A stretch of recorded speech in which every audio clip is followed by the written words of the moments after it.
Hello and welcome to the Stew with JT Brew. I'm your host, Justin Taylor. Week 6 college football action right around the corner. A ton of games this week. We've got all our bets, all our favorite picks, and again, the JT Parlay play of the day. Stick with us. The Stew begins now. You up on trades and why you move, you ain't designed to lose. Find you jumping over seemingly nothing, racking up points, makes the game a little more fun to watch. Can drop release, we started with the mock draft and now we making a mockery of the leaderboard. Quite obviously not a scrub, so start an institute, make evaluations like a commissioner do. It's to the point your wife make you watch in a different room. Update your roster and pick and choose when you get some news. Not much that we enjoy more than sifting through new statistics to make it to our end zones through different routes. Universities, institutes, down to homies who click in groups. I introduce you to the Stew with JT Brew.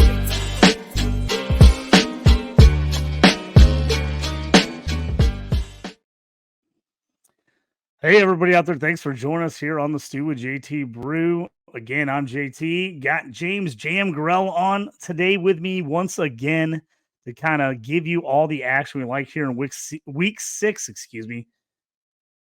Ton of good action this week. A lot of games to bet on, a lot of stuff to talk about. Let's just jump right into it, Jim.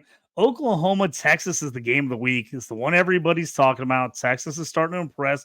Oklahoma's gotten some nice wins lately. Comes in Texas minus 6.5, over under 60.5. What do you say about this game? The Red River rivalry time of year. This is maybe with the exception of last year's blowout, this is always one of the most fun games of the season. And I think this is going to be a real interesting one because both teams metrically bring a lot to the table, right? There's a lot of high points in the data for both of these teams. I think for me, when I look at this one, the biggest question I have is whether or not Oklahoma can kind of do what they need to do to slow down the ever steady march of the run game of Texas's offense. I think that a lot of the numbers on this side of the ball are skewed a little bit in Oklahoma's favor because just purely a strength of schedule type of thing. They've played effectively nobody, but they have shown on tape some weakness in that run defense. So like talking about last week's game with Iowa State had 6 runs just in the first half alone that picked up 10 or more yards. When you extrapolate to full season sample size, given the nobodies that they've played, a significant portion of their opposing schedule has been outside of the top 70 in the country in terms of rushing metrics and success rates and things like that. They've still managed to give up 15 total explosive runs over the course of the season so far. And trying to match that up with a Texas offense who can kind of run the ball pretty effectively. Jonathan Brooks really started to look like the feature back, the heir to Bijan Robinson down there last week against Kansas.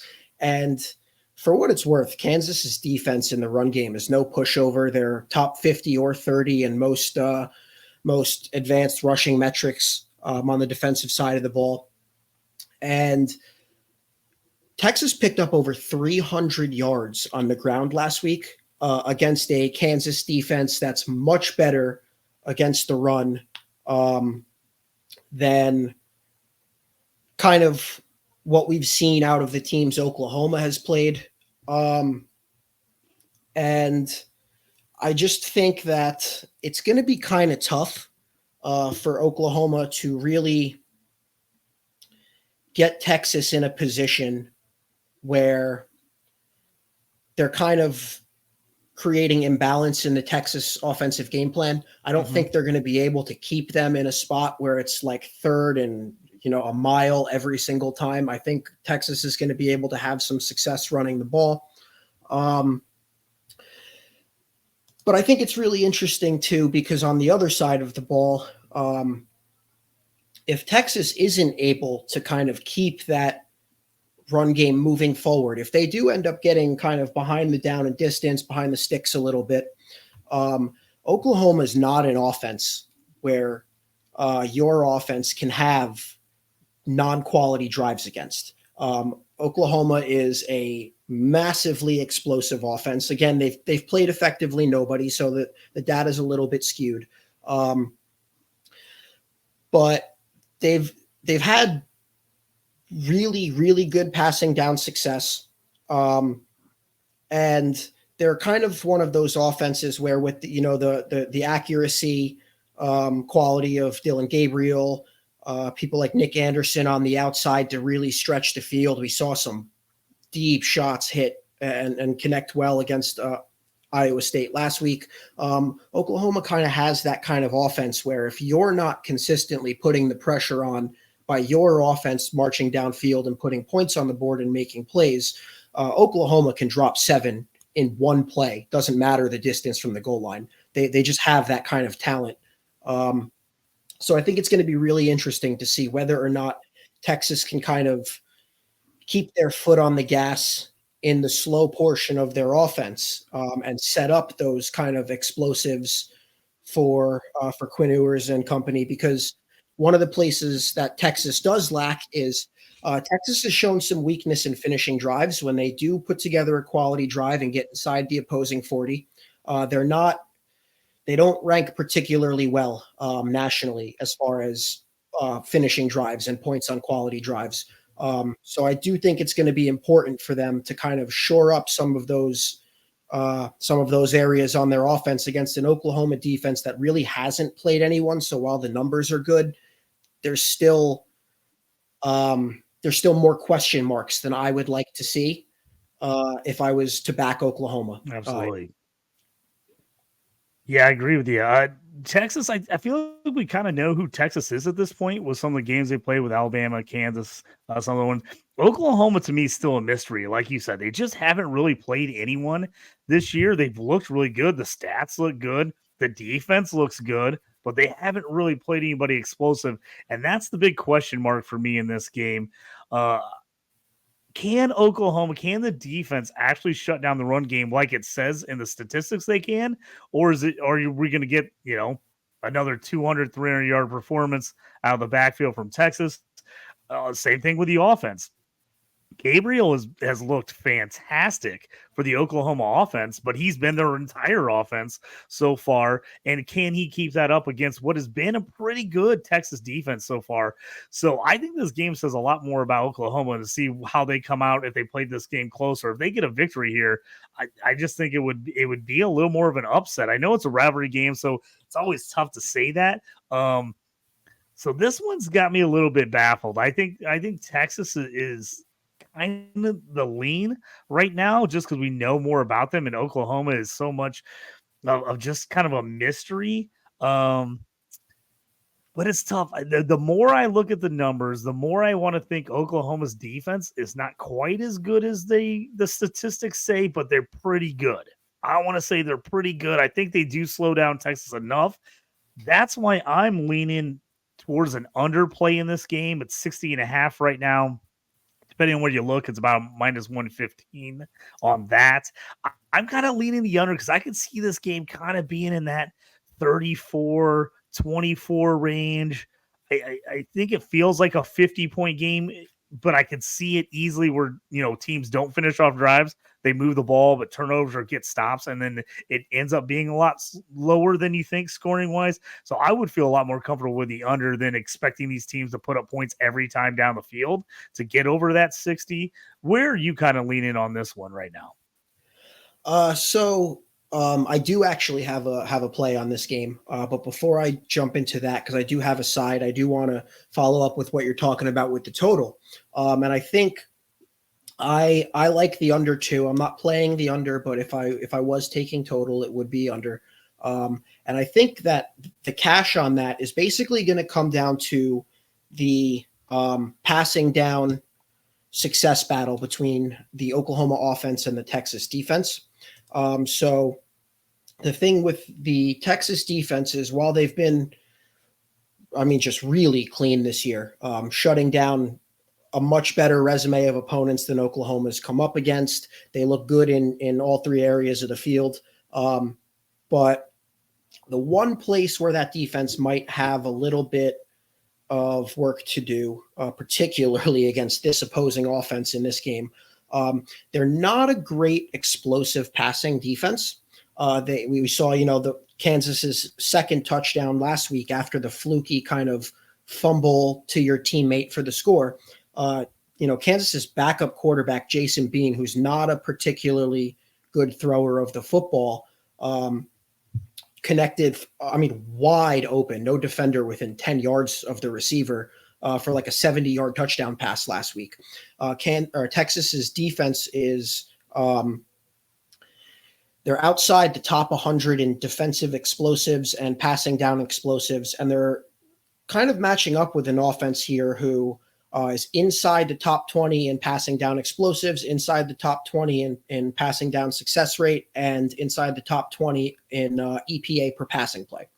So I think it's going to come down to whether or not the Texas defense that is really good against the run going up against Oklahoma's offense, which ranks outside the top 100 in stuff rate allowed, offensive adjusted line yards.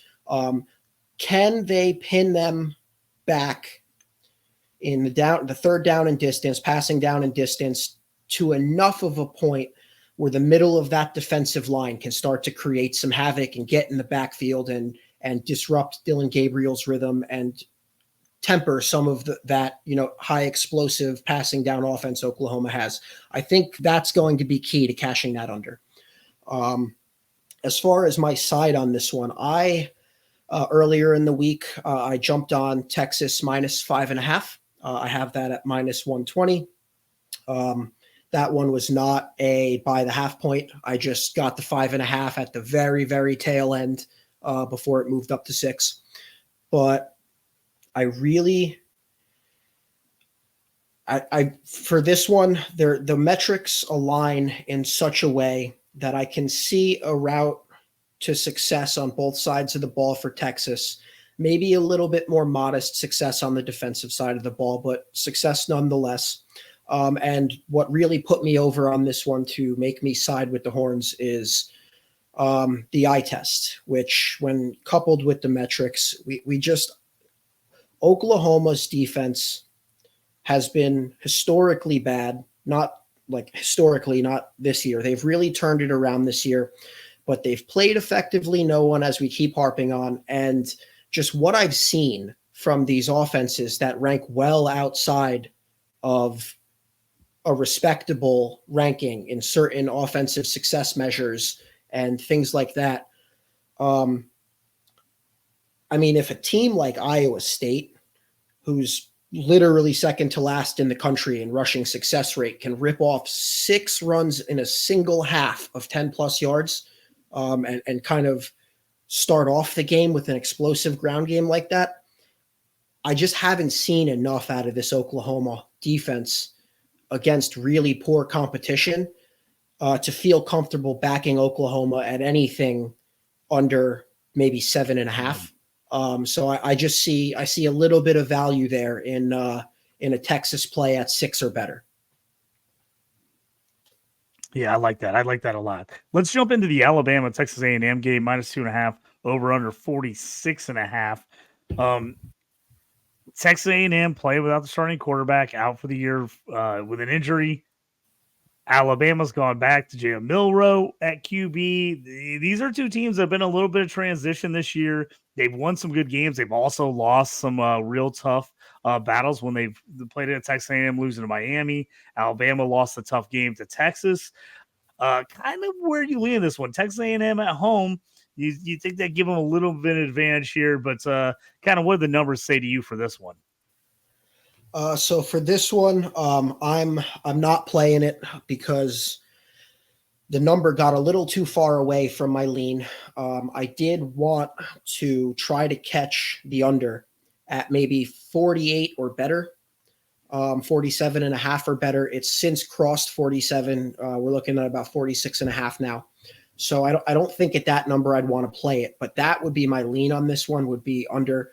I think that there are questions for both offenses as to whether or not they can effectively move the ball consistently. We talk about on the Alabama offense, the offensive identity is really, through all the data points we have now in 5 games, has really fleshed itself out. They're a 65+% rush rate offense.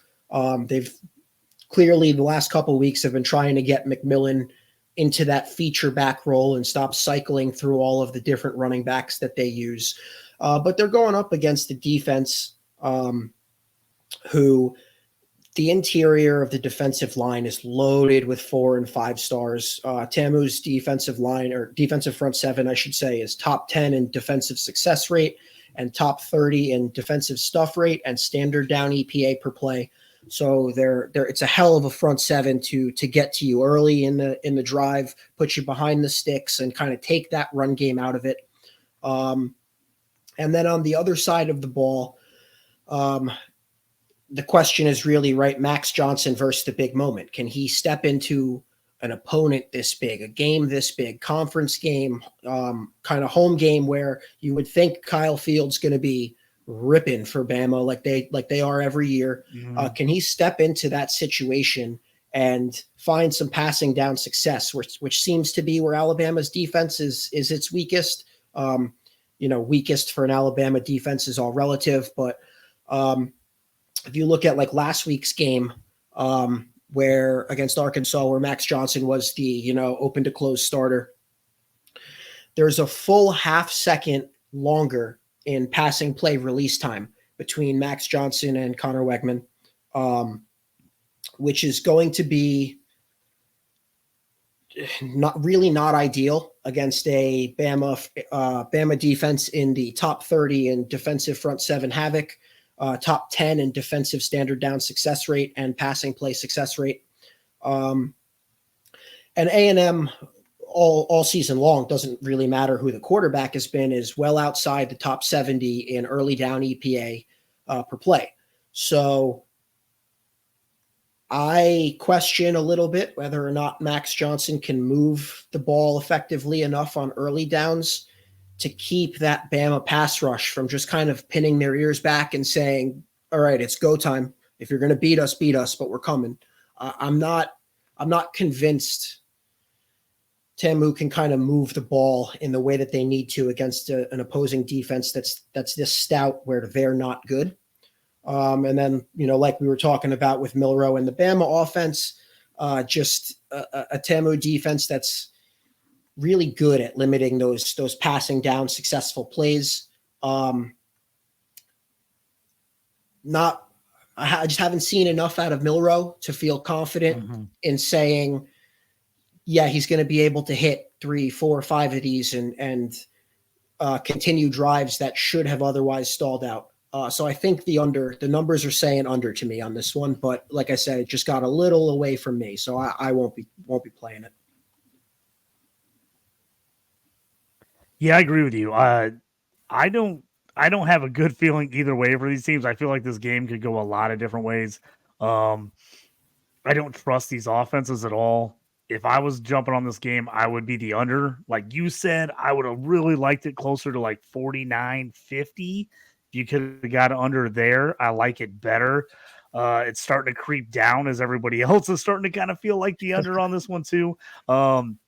The under is the only thing I'd feel comfortable betting, but I'm probably avoiding this game. It's a no play for me. Just things could get wild there in Texas. 2 backup QBs. The under scares me on just the fact that I can see some defensive takeaways that set up early, easy scores in early, and then maybe this gets a little higher than we think it would be. I definitely trust the defenses way more than I do the offenses in this game. So for me, unless something crazy happens with the line, I'm probably avoiding this game. Another game has kind of been the darlings, Colorado Buffaloes. Not as big of a game this week as they're at Arizona State, coming off back-to-back losses against Oregon and USC. Everybody was talking about it. Everybody was at these games. Colorado got absolutely worked by Oregon. We talked about it. We said they were going to have to play insane out of their mind to stay in that game. They did it. The defense of Oregon shut them down, which we kind of thought was going to be the issue. And then they came back against USC last week, I've been telling anybody to listen, USC's defense is terrible. I mean, they're absolutely terrible. They can't stop anybody, and all they do is wait for the offense to get way up, and then let everyone come back, and everybody comes back and backdoor covers. It's happened in almost every game this year. Teams have come back and backdoor covered against USC. I'm out on taking USC in any of those scenarios anymore. But in this one, because of the back-to-back losses, I think I'm shocked that this number's 4.5 right now for Colorado and the over-under 60.5. Now, 60.5, I see two terrible defenses. Arizona State's got no D. Colorado has no D. So I can see this game easily going over. But I actually feel really good about Colorado minus 4.5.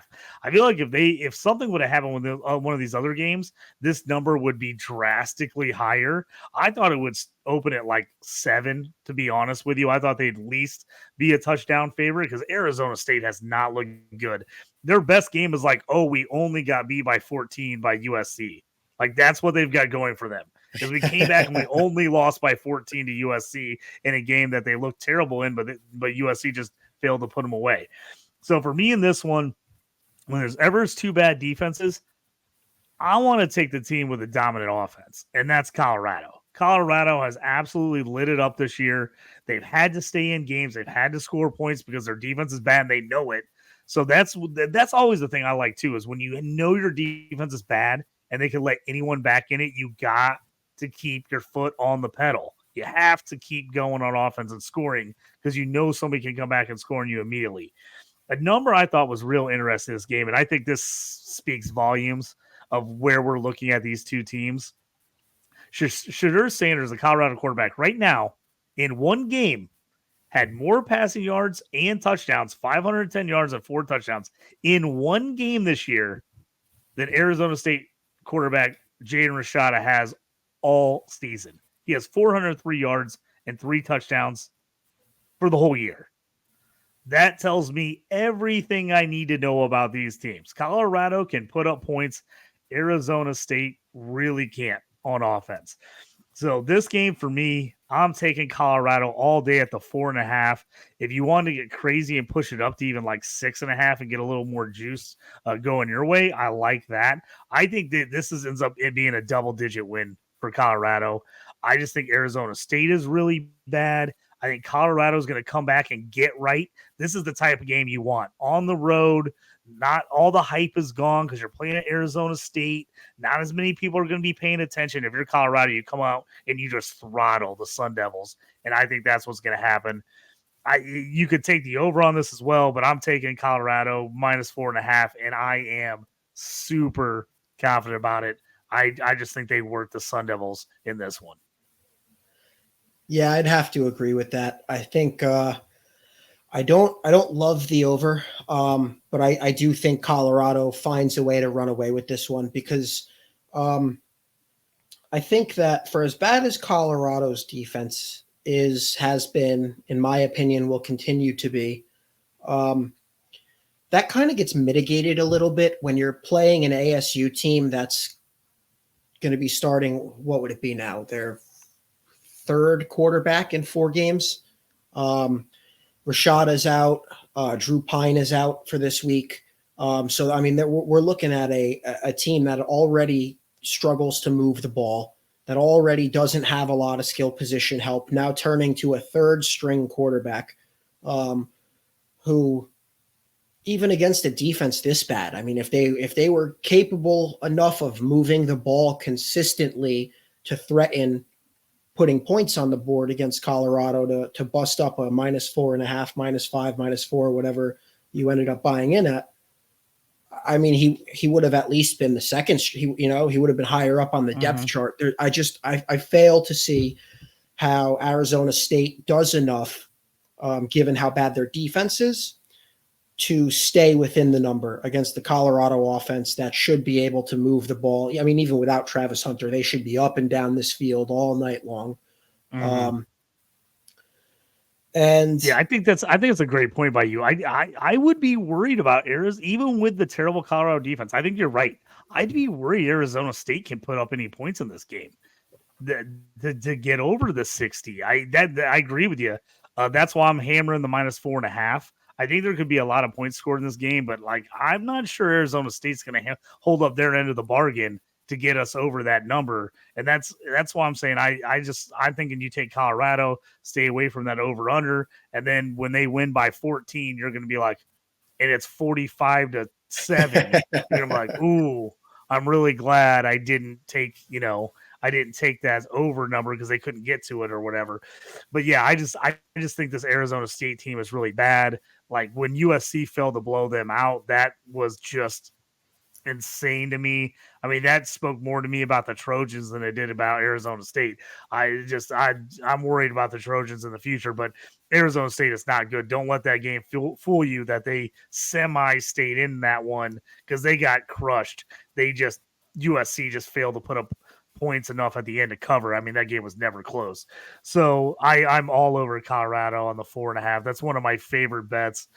I'm just absolutely shocked that it's not higher, especially with how much people have been betting on Colorado this year and had their eyes on them. I think only the fact that they got worked pretty well the last 2 weeks, but they came back against USC, had a nice comeback, and that gives me confidence. At least the offense was putting up points. It was really more just the Oregon game. They haven't scored. So I think they put up points again in this game.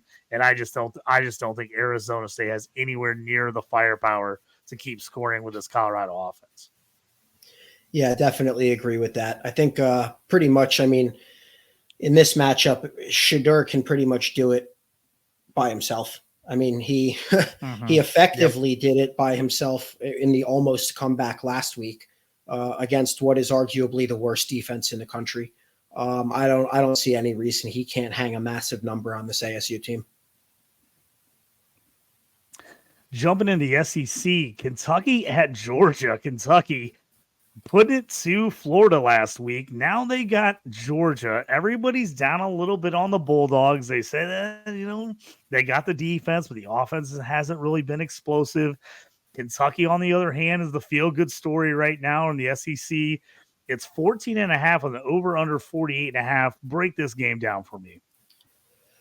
Oh, man. So, I mean, first things first, what an absolute masterclass by that Kentucky offensive line last week. I mean, and then when you have a back like Ray Davis doing what he's doing behind that performance, I mean, 300 plus on the ground,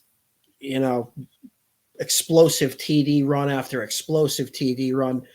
Hats off to Kentucky for that performance. Now, that said, very similar to how we were talking about Oklahoma.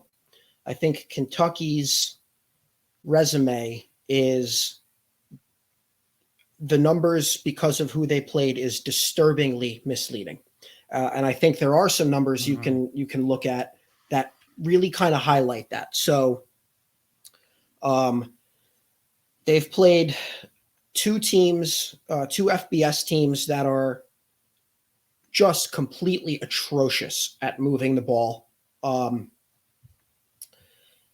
Give me 1 second here to pull up my note. Ray Davis had a monster game. I mean, that was awesome by him. I mean, if you had him in CFF or C2C leagues, you were pretty pumped. I had him in a couple leagues, and he absolutely scorched for me. So I was pumped to see that and him have just a monster game. But yeah, you go ahead and pull those up. But yeah, we're talking about just the offenses in this game is going to be difficult. I love the run game for Kentucky, but Devin Leary, he's actually been not as good as I thought he would be. I thought he'd be a little more of an upgrade from last season. Everybody knows I'm not a Will Levis guy. Was not a big fan of him. I thought Leary would be an upgrade, but he surprisingly struggled a little bit this year so far. Yeah, that's for sure. So before I move into the Devin Leary assessment of this one, the numbers I was trying to quote that I didn't have directly in front of me. So for who Kentucky has played and the fact that none of those teams are even remotely threatening programs, so far, at least on the offensive side of the ball, we'll say, Kentucky's outside the top 70 in standard down offensive success rate. They're outside the top 40 in finishing quality drives. And they're outside the top 100 in standard down EPA per play. So for a stretch of opponents that you should that a SEC Power 5-5-0 school should be just dominating in every facet of the game, to have some significant offensive success metrics that are well outside, below average or outside of like the middle third of the country is definitely concerning for Kentucky. And then moving over to Devin Leary, obviously we know Kentucky wants to be a run first team. They have a really pro style run game in that offense, where there's not a lot of kind of the crazy college trickery and the option runs and things like that. If your run game doesn't work, which might be getting ahead of myself here, but I don't expect it to, given some of Georgia's run D numbers. If that's not going to work for you and you have to turn to throwing the ball on a Georgia team to kind of come out of Athens with a win, you're going to need a quarterback that doesn't have the accuracy issues Devin Leary has displayed so far. 35% of his passes have a grade of uncatchable or inaccurate. And then you couple that with some of their better, like Barry and Brown, their top wide receiver, has a drop rate of over 17% this year. I don't think that Kentucky has the kind of passing offense that's going to be able to slice and dice the Georgia defense. And if you were to look to how they want to do that, and look back at the game 2 years ago, the Will Levis game, under 2.5 seconds from drop back to release by Will Levis in that game, ADOT was well under 12 yards per pass. So Kentucky in that game was really trying to look to exploit that Georgia defense with quick throws. And I just don't think Devin Leary has the numbers so far this season against vastly inferior defensive competition to really be able to have any confidence that if Kentucky tries to go that route and flip the script a little bit when they realize that their run game that was so successful last week isn't going to be running into this stout Georgia front, I'm failing to see how they hang points here. And 2 weeks ago when I was on the show, I was talking about Kentucky, right? That was one of my plays against Vanderbilt, talking about their explosive offense and how they, against the Vanderbilt pass defense that's well outside the top 100 in almost every metric, they should be able to just hang it at will there. And I watched that full game and there was some concern there. Some Devin Leary missing wide open throws, some receivers not hanging onto the ball in what would have been auto first down passing, just a little bit of miscommunication on routes run here and there. I'm pretty sure Devin Leary, if I remember correctly, ended up with a pretty egregious grounding call in that game.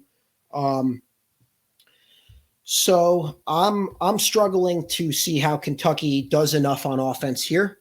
And on the other side of the ball, Georgia's offense, at least the passing offense with Carson Beck stepping in this year, has been and replacing Todd Monken as the play caller. It's been just woefully underwhelming. And to emphasize that point, Georgia's 0-5 against the spread so far this year, which for a team that has a defense, now granted, it's not the, all 11 are heading to the NFL defense of the past 2 years that we've seen Georgia has, but it's still a Georgia defense nonetheless, still ranks in the top 10 or 30 in most defensive metrics in the country.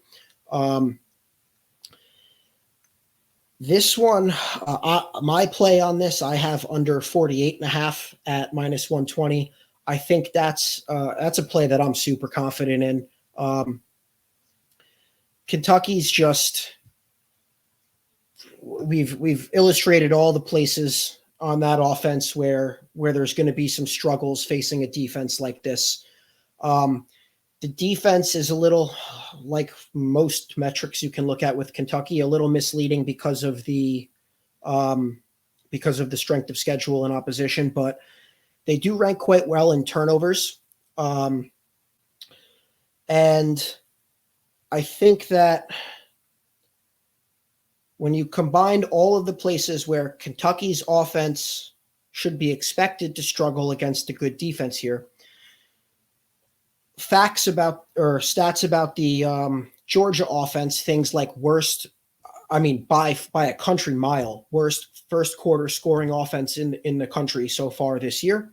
You look at the inability to generate explosives in the passing game from them. And then you look at the fact that Kentucky's offense is bottom 5 in the country in terms of third down and distance to go. So if they're going to want to try to run the ball on early downs, they're probably not going to be too successful against poor defenses. They're in the bottom 5 in third down and distance to go in the country. Against Georgia's defense, that's going to be third and a mile more often than not. I see kind of a good old-fashioned Georgia get-right game. They're not going to hang 60 like the teams of old, but I'm thinking something in the ballpark of maybe 34-35-7, 28-10, something like that in favor of Georgia is where my numbers have this game headed.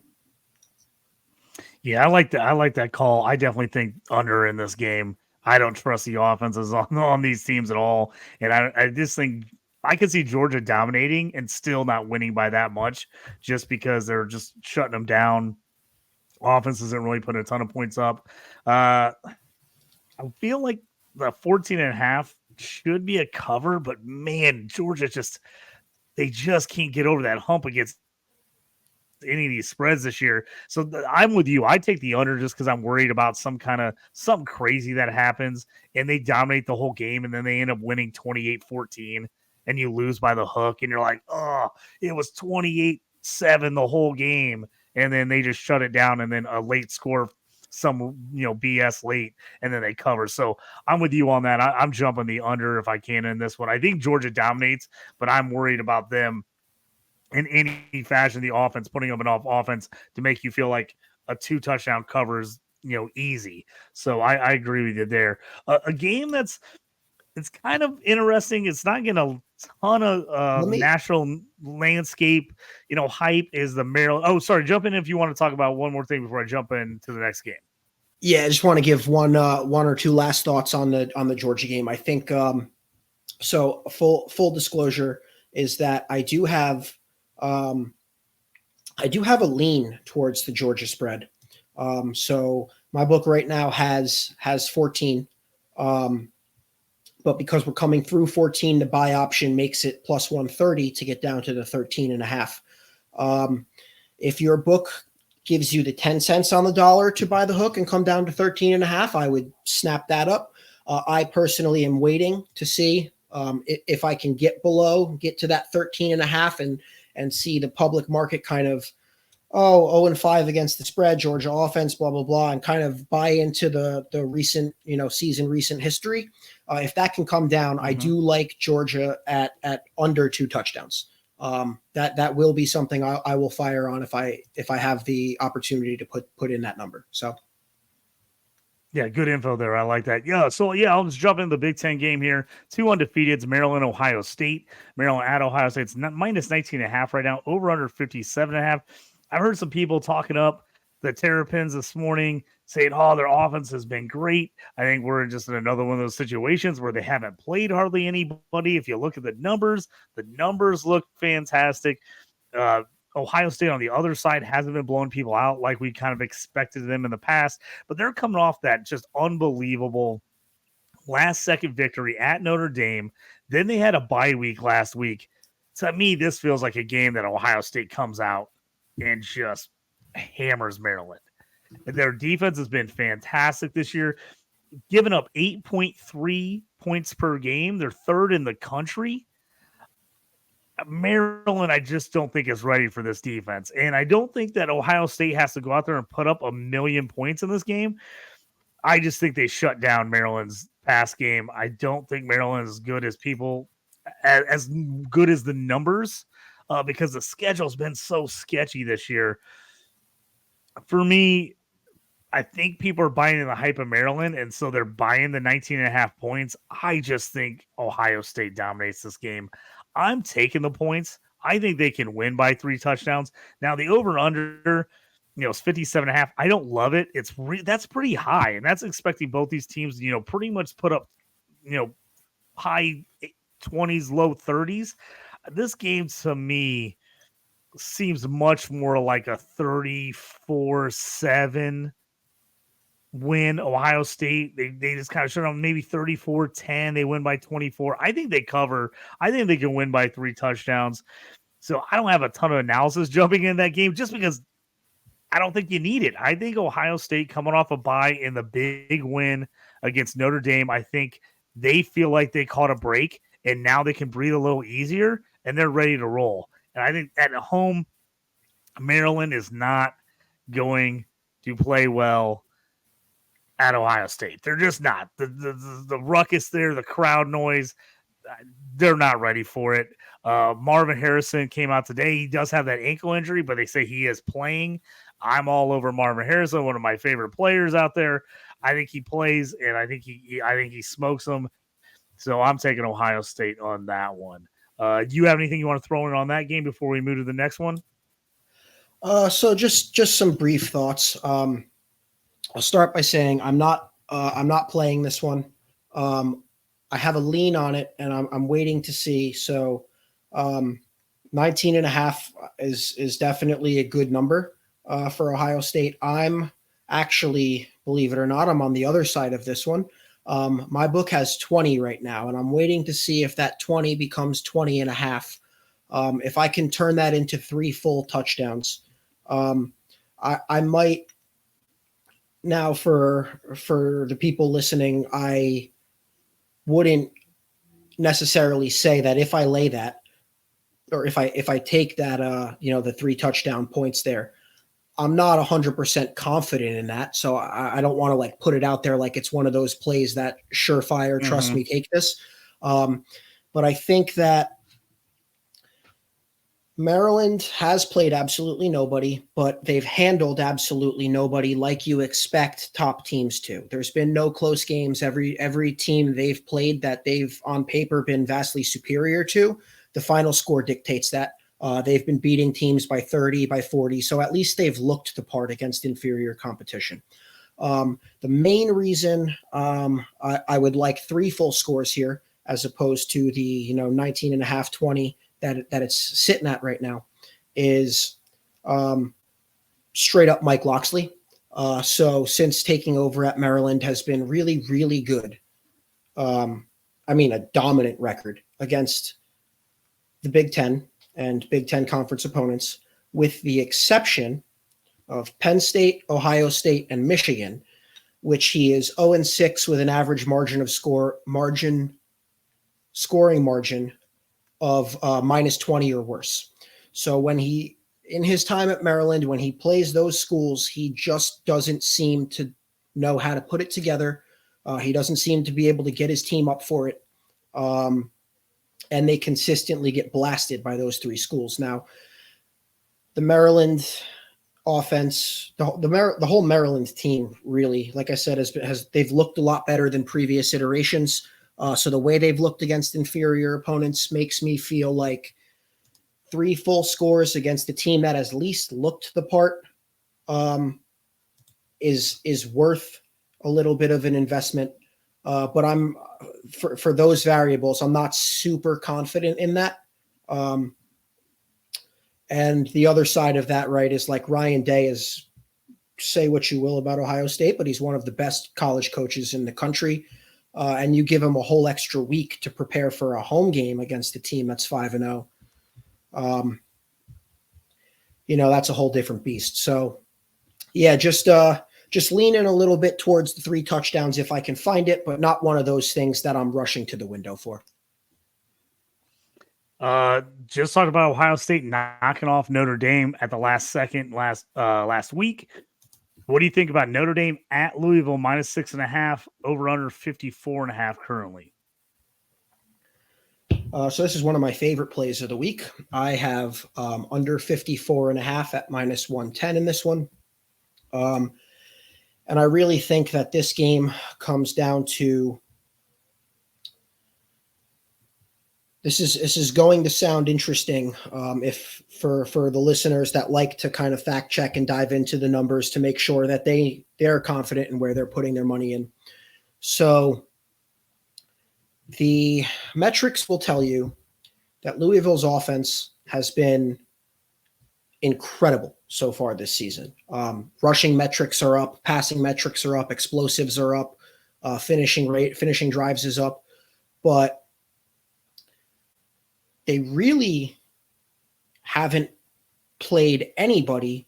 And if you've watched the Louisville games, you'll see from the eye test that their offense, like the heart and soul of what they want to do on the offensive side of the ball, is set up and execute explosive plays.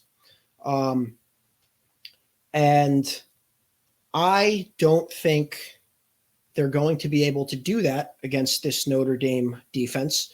They like to really get Jawar Jordan going and try to set up that high rush rate for those deep shots for Plummer. And I don't think they're going to be able to have success doing that because of all the nobodies they've played, the only defense they've faced inside the top 40 in the country in rushing play success rate has been NC State last week. I was on the under in that one, and I had Louisville -3, so I ended up with a push and a win. But, I mean, in that one, 20 total rushing yards over a 60-minute game. That's astounding to me for a team whose success is predicated on the fact that you can use your run game to open up those explosives, which ultimately is what moves the ball downfield. I don't see a way that if Ohio State couldn't run the ball effectively with Henderson and Mayan Williams in that line against Notre Dame, I don't see any way Louisville's able to do it. The other side of the ball on this one, Notre Dame's offense, sure, they get a couple receivers back. Their top two receivers are projected to come back and be healthy for this game. But after the brutal stretch run they've had, particularly 2 weeks in a row against the Ohio State defense and then the Duke defense, both of which have been top units in the country so far, you have to wonder a little bit how much gas is left in the tank for that Notre Dame offense, especially knowing that they're going to have a boat race with USC on tap coming up in the next couple weeks. And both offenses are well outside the top 100 in pace of play. I think this is going to be a very slow, grinded out kind of game where Notre Dame's offense is going to dictate the game script. They're going to run with Estime and their stable of stud running backs. They're going to take a while doing it. I don't know that Louisville's equipped to really stop that. But Louisville does rank inside the top 40 in defensive finishing drives. So when they do let an opponent cross their 40, they're pretty decent. They're above average in making sure that the minimum number of points gets scored on that drive. And I just think that this is one of those where it's basically going to be Notre Dame chewing clock, getting down, getting the points they can get. Louisville gets the ball back and will struggle to do anything with it. And I just think 54 and a half is a little under a touchdown too high for what these two teams bring to the table. I would play this one all the way down to something like maybe 50. I think I would still consider under at 50 and a half. Yeah, I've watched Louisville play a couple times. I was big on them last week. Like you said, they got the push in a lot of areas at -3. They were not very impressive to me. I think Notre Dame is the play here. Like you said, I think Notre Dame, even at Louisville, they've had a lot of tough games in a row. I think they still get it done here.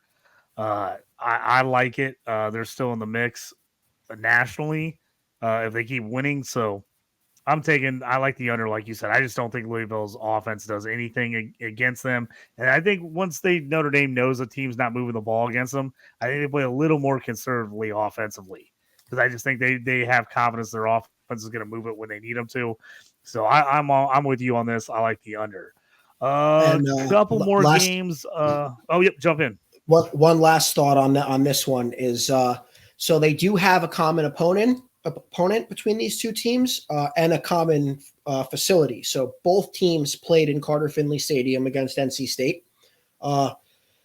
Louisville, as we mentioned, only 20 rushing yards the whole game. They escaped that with a 13-10 win. Dame goes into Carter Finley, granted with the weather delay and several weeks ago, but hangs 45-24 win.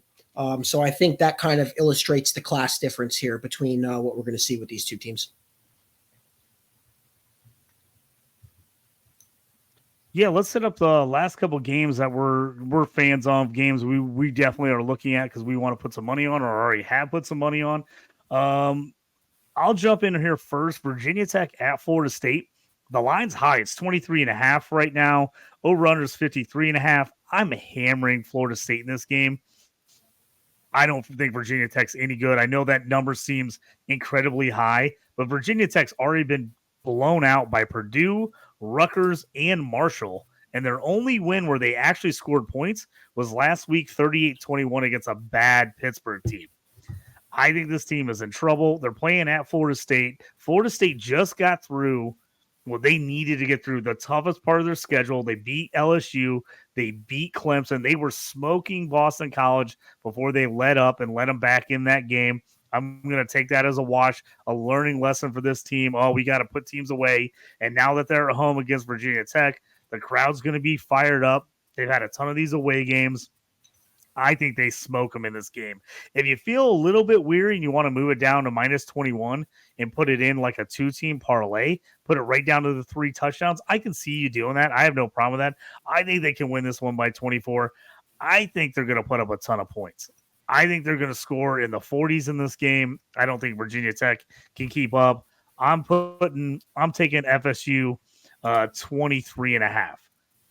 I just love it. It's right now it's on FanDuel at minus 118 at that 23.5. Washington State UCLA. That's a game you were liking. Yeah, so I'll try to jump into that one pretty quickly. I don't think there's a whole lot to talk about. To piggyback off of your Florida State play, yes, I like that one a lot as well. That's a lean of mine. I'm waiting to see if that comes down. My book has 24, waiting to see if that comes down to 23.5 so I can get to 23. I think there's a lot to like about that Florida State spot in this one, particularly the fact that Norvell off a bye week is going to have that offense doing some different things. And it's the first home game for Florida State in over a month, so you know the barn's going to be buzzing. So, yeah, I'm with you on that one. If I can get it down to 23, I am all over that number. This Wazoo game. So, for those that listened 2 weeks ago, I recommended the other side of that one, had us on Oregon State. We didn't quite pull that one out. Kind of a little bit of a first half miscalculation on my part in that one, but every lost bet is a teachable moment. And one of the things we learned from that one is Wazoo is absolutely for real. And I think what this game comes down to kind of keep this one brief is I think that there's a lot of similarity between what UCLA wants to do on offense and what Oregon State wants to do on offense. I think there's a lot of similarity between how Dante Moore succeeds and how DJU succeeds. I think it's as close of a mirror image as you're going to get stylistically. And Wazoo did just a masterclass job of kind of shutting down what Oregon State, who is metrically a much better rushing team, much better havoc team on the defensive side of the ball, and has similar question marks in the secondary to UCLA. What Wazoo did to that offense and was able to do on that defense, I think is is something that just can't be ignored. The eye test for that team just looks way too good. And based on the stylistic similarities between the offenses, and especially like 2 weeks ago, we were talking about the reason I didn't want to touch the UCLA Utah game in Salt Lake City was because of a true 18-year-old freshman, in his first road game in a hostile environment. I don't know how that's going to look. I don't know how he's going to perform. Well, I mean, it's a home game for UCLA, so friendly confines is nice, but I mean, what's the bounce back going to look like? Are we expecting 7 points and multiple turnovers against Utah to suddenly turn into 350 yards, 3 touchdowns? I think there's too far of a gap to bridge. And one of the miscalculations on the Oregon State game was a lot of my read on that game didn't factor in, well, hey, what happens if Wazoo gets up early? 2 plays into the game, they were up 7. I think that's a similar issue for UCLA here. What happens if Wazoo ends up with the opening kickoff and 2 plays 75 yards later, it's 7-0? I don't know that UCLA is capable of kind of getting back into that one. And the last point on this one is, for as good as Cam Ward and that Wazoo passing offense is, UCLA's defensive resume. So, I mean, the only team inside the top 115 out of 133 FBS programs that they've played so far is Grayson McCall and Coastal Carolina. They've played in FCS, North Carolina Central, San Diego State, and Utah, all outside the top 115 in EPA per pass allowed. You're now stepping up massively in weight class to play a team inside the top 30 in EPA and pass allowed. So I think this should be a air raid field day for Wazoo. And I mean, if you're going to give me over a field goal in that matchup, I'm going to smash that all day long without a second thought. Yeah, I love that. I love where your heads are on that one. I didn't really have my eyes on that game, but I think you're right. I didn't think Washington State's offense just has way too much. I don't think there's any way UCLA can keep up in this game with Washington State's offense. I love it. The fact that they're getting plus 3.5, plus 4. Yeah, absolutely. I'm with you. That's a bet I wasn't making, and I am definitely going to put that one in. I love Wazoo plus 4. That's great. And I mean, even if you wanted to go money line Wazoo, I wouldn't hate that. I wouldn't hate a money line there and a little plus action on the road. So I like that one too. That's a great call. Another game real quick that jumps out to me, super similar to the Florida State game. Miami minus 20.5 at home against Georgia Tech. Here, they have not really been tested this year. The one game they did get tested was Texas A&M, and they won by 15. Put away Georgia Tech. Their one contest that they really got tested, Ole Miss, and they lost by 25. They just got beat by Bowling Green. And Bowling Green ain't no Miami. I'll tell you that right now. So I'm taking it right now. I think Miami wins this one by 3 touchdowns. So I'm looking. You can get it right now at 20.5 at minus 120. I'm jumping on Miami on that one. Another game I'll bring up real quick before we bring up a game that you and me both love is I'm on Michigan at Minnesota.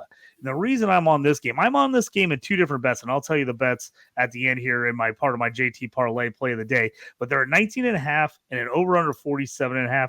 Minnesota's offense is atrocious. They've somehow put up 30 points the last 2 weeks just because they've run the ball like mad. Their QB play is terrible. I mean, it's really bad. It's just, if you look at their EPA and all everything, I mean, it's just awful. 6.2 yards per attempt, 62 PFF grade. I mean, they're just not good. Very few passes attempted over 10 yards, and this Michigan defense has just been lights out this year. Right now, the Wolverines 172-30 on the season. That's what they're outscoring opponents by. 172-30. I don't think there's any way Minnesota scores enough points to keep up with Michigan. Michigan, I don't think is going to score a ton as we've seen this year. They just play a pro style where they want to run the ball. They want to control the clock. They want to use that O-line and those offense. Jay McCarthy has impressed me lately. I see this game being like a 38-3 31-7 type of game. I just think I just don't think the Gophers can get it done. I think Michigan's defense is too tough. So I've got two different bets on this one. I'll tell you what I'm taking later. Do you have any thoughts on this Michigan Minnesota game? No, I do lean towards the under. I like that a lot, especially with how slow Michigan's pace of play is and how anemic Minnesota's offense is. The only thing that kept me away from this one is I think Minnesota's defense and Nebraska's defense profile kind of similarly, not as close as I was saying about the Oregon State and UCLA offenses, but they profile similarly enough. And it was a little bit concerning to me last week with Michigan kind of being able to do whatever they want, whenever they want, however quickly they want against that Nebraska defense, hanging 45 by themselves. I do lean under, but the only reason I'm not taking it is I was a little concerned by that showing last week, and that shied me off of taking the under in this week. Yeah, just both these teams want to pound the rock. They want to run. That's the only thing, Glean. But yeah, that's the one thing that's got me nervous is Michigan all of a sudden does just blow them out and just pile up the points. I'm hoping they just get up and they shut it down. So I'm taking the under. A game, we'll get to the last main game on our slate before me and you throw together some of the bets we like outside of these games. Arkansas at Mississippi game, 11.5, over under 63.5. Both of me and you kind of marked this game as a game we liked. Talk about this one a little bit about why we like this game. So yeah, we both love the over on this one. And I think that this one's fairly straightforward. When I look at this game, I have this projected kind of a little bit closer to 70. So anything low 60s, I would be all over. I think that Ole Miss's offense has just shown to be with the exception of the Alabama game, what we expected them to be. Second year with Jackson Dart, kind of rounding into form here. They're hanging points. Almost at will. They run a very fast pace of play. They have a top class explosive play percentage. And Arkansas's defense really can't stop anyone. I mean, if you're going to let Keaton Slovis and that BYU offense, that's been just really not fun to watch so far. If you're going to let them hang 38 on you, Texas A&M with Max Johnson hangs another, 36, 37 on you. I just don't think, particularly in the passing area of that defense, I don't think Arkansas is well equipped to stop this Mississippi team. Off a huge win, Mississippi at home, they've got the crowd behind them, should be more than enough to avoid a kind of hangover letdown situation. And Mississippi's defense, where they are not great, is in the trenches and defending the run. And as we know, with Pittman as the coach, KJ Jefferson, Raheem Sanders is back and looked serviceable last week. He should only get better with another week removed from injury. I see some ground game success here for Arkansas. So I can see this ending in kind of a right around the 70 mark, something like maybe 40-34, something like that. I think that makes a lot of sense. And ultimately, I think that there's been for each team on each side of the ball, there's examples and data points on the resume you can look to say, haha, see, this is why they're going to be terrible at X, Y, or Z. Neither of them have a resume where through and through you're like, no, they're definitively stout there. They're good. So I just think that this is one where Arkansas is going to want to try to slow it down. I don't think that they're going to be able to slow down the scoring ability of Ole Miss's offense. They're going to try to do it with their offense. They're going to have good success running that ball. They're going to put points in the end zone, and they're not going to be able to do anything about the fact that Ole Miss is going to put 7 on the board on a 2.5-minute drive. Yep, I'm with you. I love the over in this game. Projecting out for me, I think this game should be more in the 70s. I'm shocked it's a little at 63. These teams combined are averaging 77 points a game. I mean, really this year, the lowest scoring game outside of the Alabama game where just Ole Miss just couldn't get together. The game got slowed down. It was just a mess. They went 10 points. They've scored 37 points or more in every game. And the one game they scored 37 in was Tulane, where their quarterback didn't play. That game missed the over, and they should have put up more points in that game.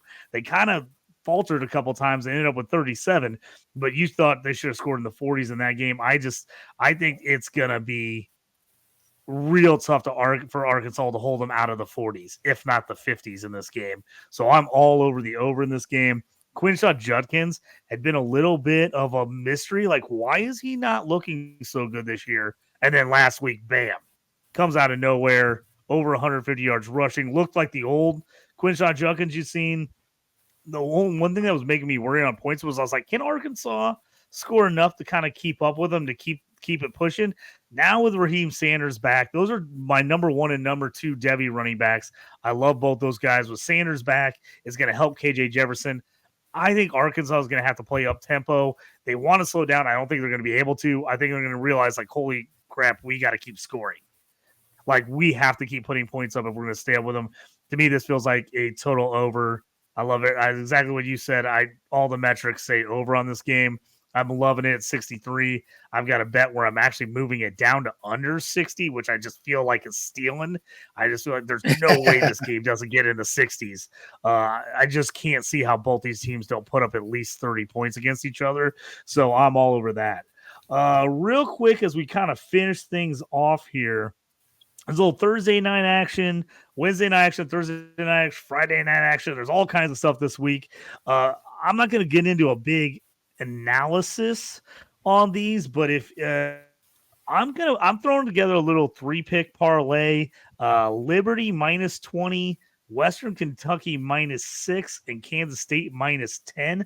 A 3-pick parlay at +506 on DraftKings right now. 2 of those games are on Thursday. The Kansas State game is on Friday. Liberty's going against Sam Houston State, which I was all over Jacksonville State last week. If you were listening to the show or on it, Jacksonville State pulled it out for us. I live bet that game like mad. I was jumping when they got down. I was jumped on them +490, jumped on them +10.5. I just kept betting Jacksonville State, and they came back and saved me. Monster day from them. I thought Sam Houston State, if they were going to win, that was going to be the game. Liberty just looked too good offensively for me. I know it's a lot of points at 19.5. I just think Liberty 4-0 at home against 0-4 to Sam Houston State. I think Liberty puts it to them. The Western Kentucky Louisiana Tech game, I think you were on the other side of this. I think you liked Louisiana Tech +6.5. I got Western Kentucky at 6. I have to be honest, I'm not real confident about it. I feel like that game's a little more of a toss-up. I had Louisiana Tech and Western Kentucky both last week in my parlay that ended up hitting with Jacksonville State, excuse me. But I had that one. And then the Kansas State, they're playing at Oklahoma State on Friday night. They're 11.5. I took it down to 10 for that parlay. Oklahoma State's kind of been a mess for me. I just don't want any part of them. I think Kansas State is just a better team, better program. They've pretty much put it to everybody they played. Their one loss was a 61-yard field goal at the buzzer to Missouri in a game they played tough. So I like that one. The other Friday night game is Nebraska-Illinois. Illinois right down the street for me. That game I'm avoiding at all costs. I don't trust either one of those teams in any scenario. For the over-under, the 3.5, I'm hoping, pulling for the Illini. But after they just got smoked by Purdue last week, I've lost all confidence, and I can't bet on Nebraska whatsoever. That team, to me, they're dead to me. I would not trust them in any scenario, plus or minus. Your thoughts on any of these Thursday, Friday games? So for the one that I have, the one play that I have on the Thursday, Friday games, I do have Louisiana Tech +6.5. And that really comes down more to keep the analysis super brief. Western Kentucky's this high-flying passing offense that the metrics say isn't as high-flying as one would think, and they haven't played any defense even remotely equipped to stop a pass-heavy offense. Louisiana Tech is top 10 of all group of 5 teams in PFF coverage grade, and passing down success rate, and an explosive play rate DB havoc. So PBUs and interceptions and things like that. I just think that this is one of those where, a night game, a home game, Louisiana Tech's offense likes to run the ball. They don't want to kind of try to air it out. So that's presumably some clock killing there. Western Kentucky's defense hasn't looked particularly great. So while the numbers are fine, I expect Louisiana Tech to find some modest success on the ground and keep the chains moving, keep the clock rolling. And then I just think that Western Kentucky is finding themselves in a battle with an offense or with a defense that for the first time all year, they're not just going to be able to call the default play, run it, let Austin Reed find his guy. It's going to be a little bit more challenging than they've been used to. And so at 6.5, if I have to lose by a full touchdown, I'm going to take the home team that's a little bit more equipped to stop the opposing offense. Any of the other weeknight games, the only other one I really have a thought on is the Nebraska game. Kansas State should win handily. The number's just not what I would like it to be, so I'm not playing. Sam Houston State and Liberty are two teams that I'm so super low on, I can't bring myself to fire at that one. And then in the Nebraska game, I'm not touching it. It's not even a lean of mine. It's not something I'm waiting on. If I gun to my head had to play it, I would play Nebraska, just because I think that the easiest way to say it is more as a fade of Illinois than backing Nebraska. I don't think I could ever back Nebraska this season, but Illinois has just not shown me anything to suggest that they can cover 4 against a team that's fairly evenly matched where it matters. So yeah, that's as far as those games go. Louisiana Tech's the only one I've really touched and the only one I really plan on touching. Yeah, if you look at the bottom of the screen there, if you're watching here on YouTube or not just listening to the audio, I've got my 3-pick parlay going there. Liberty -20, Western Kentucky -6, Kansas State -10. Moved a few of those lines just a bit. It's a plus 506 on DraftKings right now. My other 4-pick parlay in games that we just discussed that I kind of throwing together if you're looking for a parlay action as opposed to just taking those games straight up. I've got Colorado money line at -198. Miami I took down to -20 at -121. Florida State actually moved from the 23.5 to 20 at -186. Michigan, this one, instead of taking the under, which I like, I actually moved the line down to -16. So they just got to win by 17. Made that -164. That 4-pick parlay is at plus 580 on DraftKings right now. So that is my other play right there. And then if you want to take it up just a notch, I changed that game. I took my 4-pick parlay and I threw it in my JT parlay play of the day. Again, a reminder, this is my Hail Mary bet that I like to throw out every week. I like to throw out a crazy 5 or 6 team parlay that is big time money, usually plus 1,200 to plus 2,000, somewhere in that range. This one is at plus 1889, 1,889 on FanDuel. I took the ones we talked about. I took Florida State -23.5 at -118. I took that under in the Michigan game, 46.5 at -110. I took Miami -20.5 at -120. I took the Colorado bet at -4.5 at -104. And then I took the Ole Miss game. This is where I moved it under from that 63.5. I got it down to 59.5. Like I said, felt like that. Just absolutely love that bet. That got it down to -176. But when you pile all those together, my 5-pick parlay is plus 1,889. So that's my JT parlay play of the day. I know we talked about some other ones. Anything you like, either ones you're moving the lines on or stuff you like parlaying or just single games that you really love to kind of finish up the show tonight. Yeah, so I realized we were talking before the show, and I realized when I was on in week 4 that the card that I gave out on the show didn't actually match what my card was because I neglected to share my leans that I was waiting on with people. So for just a quick recap of everything that I'm thinking about for this weekend. So the plays that I have are going to be Texas minus 5.5. We're going with under 48.5 in the Kentucky Georgia game, under 54.5 in the Notre Dame Louisville game, Wazoo +4 at UCLA, and Louisiana Tech +6.5.